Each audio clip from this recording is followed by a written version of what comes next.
Ever tried slicing through high-grade porcelain without turning the edges into a jagged mess?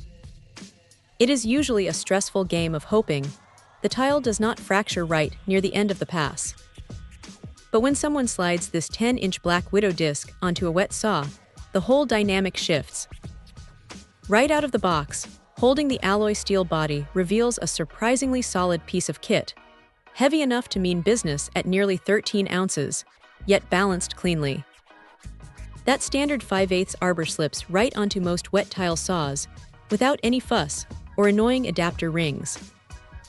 Now, independent lab tests love to talk about durability, and while nobody sits around counting hundreds of feet of cut tile every single day, the 7mm diamond-coated rim definitely holds its ground against stubborn granite and dense marble. What really catches attention during a heavy cut are those tiny microsegments ringing the outer edge. They are not just for looks. They actually manage the heat buildup remarkably well, keeping the blade from wandering or wobbling when pushing through thick masonry. Ceramic and porcelain just seem to part ways smoothly, leaving behind edges so clean they barely need any rubbing stone work afterward.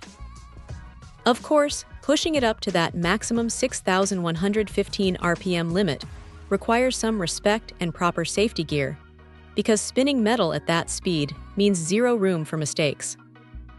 One minor quirk to keep in mind is that the intense focus on micro-cooling slots means you still have to keep the water flow steady.